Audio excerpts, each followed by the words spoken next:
There's a vigilante, a driver, plows into a group of people protesting the Kyle Rittenhouse verdict, okay?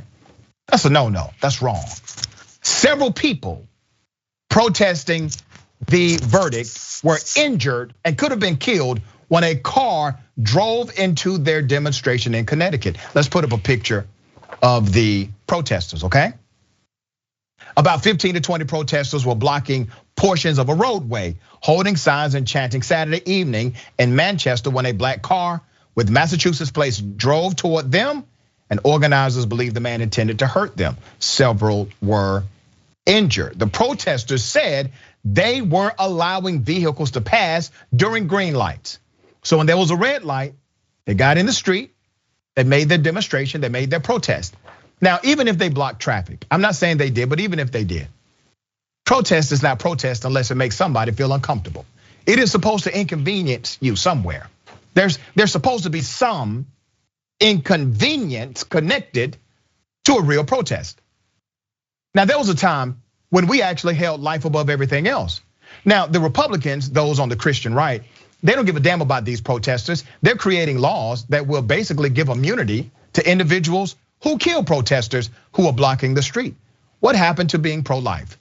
What happened to duty to retreat if you can do so safely, right? What happened to these rules and these statutes and these doctrines that we had in our American lexicon of law that said we value life above these other dynamics that may make you uncomfortable?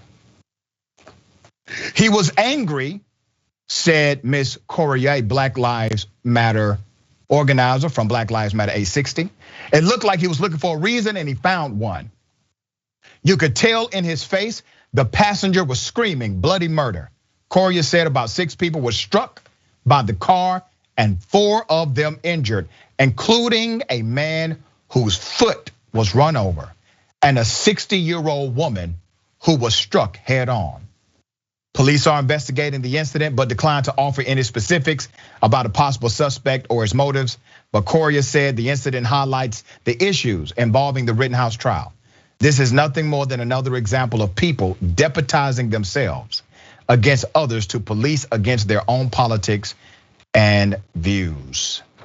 Adrienne, there was a time when something like this would happen. People on the left and the right of the political aisle would universally denounce it and say that is not the kind of nation we are. What in the hell happened? Well, I think people were allowed to essentially be who they are, because this is indeed truly an example of people deputizing themselves against individuals exercising their First Amendment right to protest. And these self-deployed individuals are dangerous out here. They're not only upholding or essentially really going against the letter of the Constitution, but they're also undermining any sense of democracy by trying to silence voices that are speaking out primarily against white supremacy.